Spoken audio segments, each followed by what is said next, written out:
terugslaan tussen regulier.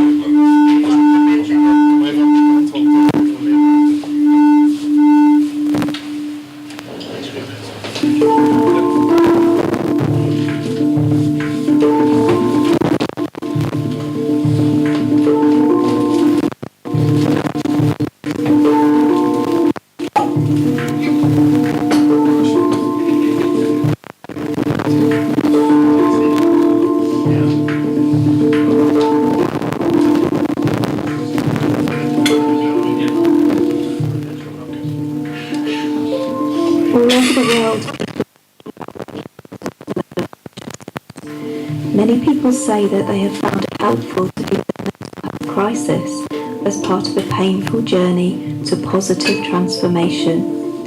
But what does this mean? What does it look like? And how does it happen? I was trying so hard to fit into this mold in society, what was acceptable to mankind's standards. I really lost my way. I didn't even know who I was. For a long time, I was leading a double life with my academic self or my lawyer self, and then I was on the side doing all these spiritual exploration and finding my transpersonal community, and these things didn't really come together. I internalized this message that to be different, to be artsy, to be creative, to think differently, like that this is scary and can end up with you being institutionalized for life. So there was that piece of me that's like, oh my God, I have to be normal, and I can't, I'm going to Washington, D.C., and I'm going to be this person that's like an international diplomat, and I'm going to, I had this vision of how my life was going to be, and it was going to be that I would never speak about this stuff. Yeah. I would walk as a passing among the normals, and that's how I was going to do it. Not going to end up, but it just, I couldn't do it. Basically, I was a businesswoman with an international career, and also started my own business. And just after a while, I started to have more and more questions that is that all, and it has to be something else out there. And I felt like something was missing. So from when I was a child, I always longed to know that there was something more. I was told that the material world, what we can see and touch, that's what reality was, and we could have faith in something beyond that, but that was all we could have, and that just wasn't enough for me. I read books, I tried meditation, I went to lots of workshops, but I never got beyond the pain of not knowing, which at times was really more like a kind of despair. When we are unable to live an authentic life and be ourselves, it leads to a life of depression, anxiety, addictions, acting out, repression, and suicidal ideation. I'm familiar with all of those. That's how I've lived my life. That's how I've survived until now.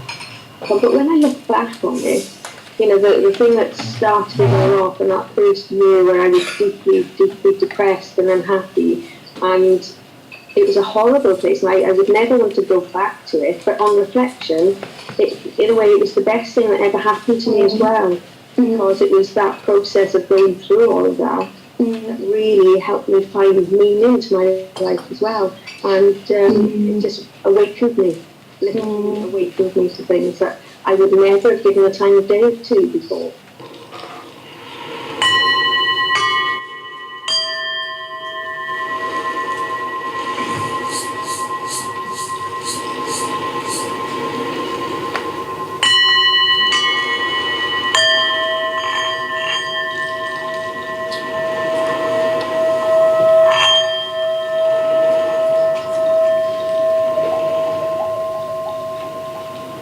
I was very involved in Christian spirituality. I would pray a lot, and as I was getting deeper and deeper in my prayer and meditation, I started to experience quite unusual things. Walking down a dusty street in Rajasthan, I felt my consciousness crack open. It was discernible. My first thought was, oh, I've been conscious my whole life and I've never really been aware that I was conscious. Whoa, something's wrong with it. What do I do? Where do I go for that? Of course, it was extremely powerful where its physical sensations started at my feet and traveled through my body, and then I was, taken into this blissful field of light, and that's where it started, and it was incredible and beautiful, and I understood everything. I had so much gratitude, and I just kept saying thank you, thank you, thank you, and just crying and on. I mean, there's just so much information that was coming inside me, and it was incredible. It usually starts with a release of emotion, and then fears just drop away from me, tension goes away from my body, my voice becomes much deeper and more resonant, my hands become softer, almost like a child's hands, and after that seems to make way for something really special that comes through. It's the connection to my soul. Sometimes there's a sense that I'm slightly psychic. I can receive guidance, I can see what other people need sometimes, I can see what I need. I can feel within my own family the dynamics that are going on, which ones are healthy, what I can change. I feel more assertive. I feel more in my power. I have the ability to feel what people feel, see things other people don't see, communicate with the dead, astral project, get messages that are real, know what people are thinking, know what people are feeling. That has allowed me the privilege of getting to know so many people in this life, and many people who are marginalized outside of our culture and society because they don't fit in. I had huge mystical experiences. I would see saints and sages and beautiful beings, but I would also experience dark night of the soul, which could be scary. I had synchronicities, manifestations. Electronics always failed during an emergency. I experienced clairvoyance, clairsentience, and I consciously experienced my own death. I could see other dimensions, and I could see that time and space didn't exist. But most of all, I could see a higher consciousness in everything. I could see consciousness in a leaf to the point where I wouldn't step on it. I could see consciousness in a computer. Seeing inside people's bodies, premonitions, telepathy, feeling deep oneness with all life, knowing people's issues without speaking to them, seeing the cosmos when I closed my eyes. My body would move into spontaneous yoga postures when I meditated, sensing how everything is connected, seeing images of all of human history running like a high-speed slideshow when I closed my eyes, seeing colours and geometric shapes, formulae, symbols behind my eyes when I meditate, flashbacks to past lives, seeing spirits, communicating with loved ones who've passed over, synchronicities, reading the energy of people even when I'm not physically with them, remote viewing, astral projection, and a deep knowing that none of this makes me special. I was sitting there and I experienced an unconditional love in my life. This was the first time I felt that. A huge compassion towards everybody and everything in this world. And it lasted, I think, like 6-7 months. I was in this state, what Vajashanti said, the spiritual honeymoon. And then day by day it was fading away. And I found myself in the deepest, darkest night of the soul experience. I was deep down, I was in a no man's land, and I had nothing to grasp to or hold or relate to.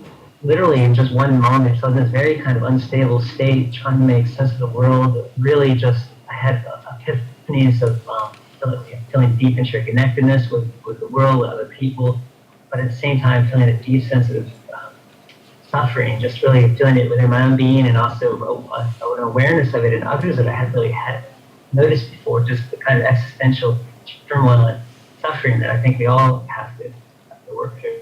Yeah. And it's just hitting me, and I was just in a real kind of shocked state.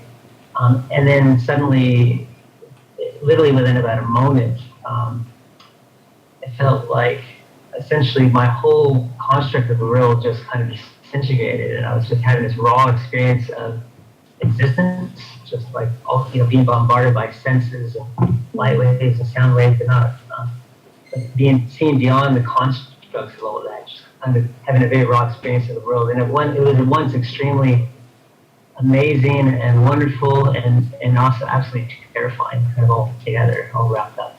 It kind of really catalyzed something in me, an incredibly beautiful experience when it first opened, and I was in 2 days of bliss. It was absolute, like a full body orgasmic experience. It was just incredible, and I thought, what is happening?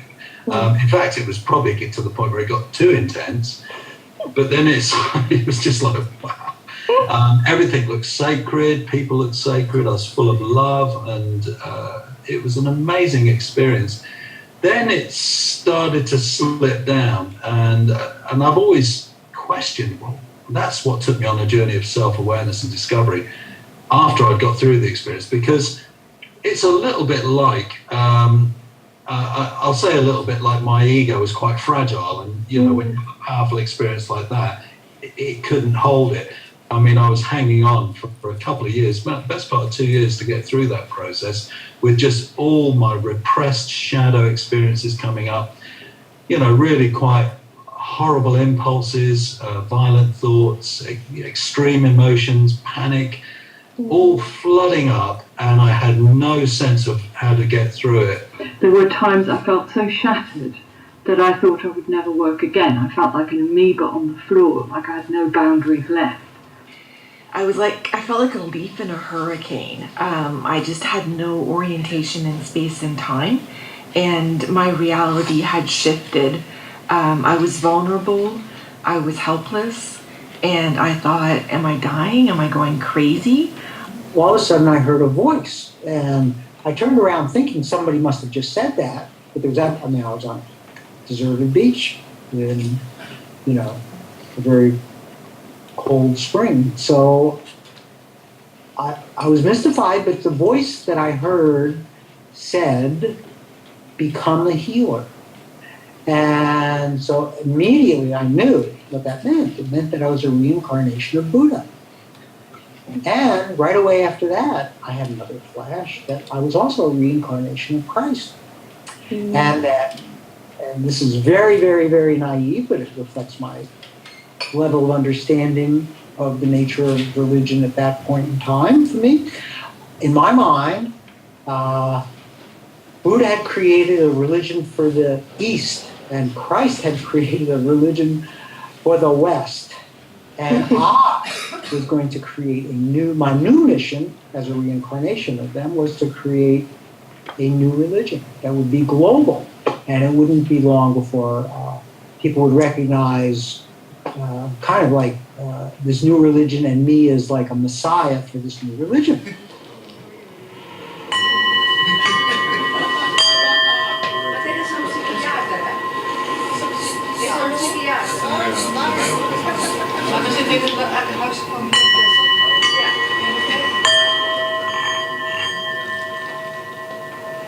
I lived in fantasy worlds as a young girl, and I, gone through a lot of trauma. And I just remember, like, before I came into this life, I remember what it was like, and I wanted to go back there. Like, it's very hard to describe, but I would sort of lay on the grass for hours and stare at the sky, and just have these not even concrete memories, but just the visceral feeling of being in the spirit world.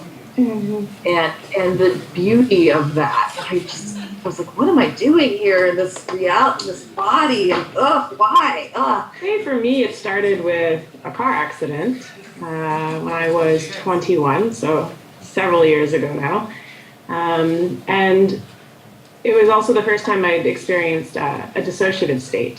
So I sort of dissociated in the accident, and I didn't have a lot of memories from it. And I spent the better part of about 2 months or so, like, not really walking or doing much because I had shattered my pelvis and I broke my jaw and I collapsed lung and torn liver and broke some teeth. It was, And it just it was about a 7-year recovery process. Like, I had chronic pain for about 7 years. And in that time, I really started feeling like I was losing touch touch with my sense of self. I was very young. I since learned that was a critical developmental time for my brain. And so at such a young age, developmental time, I'm going through this really intense trauma. And I started developing anxiety, and I was having a hard time just feeling like I fit in. I was thrown out of a yacht while we were fishing. Another time I was hit by a wave, freak wave on the beach. I had to scale a cliff to get out. There was also a time when I was ambushed by guerrillas with AK-47s. A bomb went off while I was getting into my car. I volunteered at the military hospital there, and that was obviously traumatic, seeing all the injuries. My businesses were attacked. 2 people were assassinated. Then I got followed by a stalker for 6 months and had a bodyguard with an M16 in the back seat for a while. I was extortioned. I think probably one of the more difficult things was being a caregiver to my husband, who had diabetes, and watching toe by toe and eventually his feet amputated. I call all of this my lasagna of trauma. Layers and layers and layers of events that I had to struggle through and come out on the other side. I felt separated from my lower body. So I had the upper body part and my feet that were actually mine, but there were 2 parallel worlds. One was living in kind of sort of a hell because I was feeling everything so profoundly. Every pain, I could feel the pain of everything. I know that I was saying, what's wrong with this world, because the things should not be like this. And I had a lot of anger upon this world, upon the world that what am I doing here? Growing up, this led me to a lot of suicidal thoughts. So when I was 15, because of the enormous pressure that was inside myself, and because of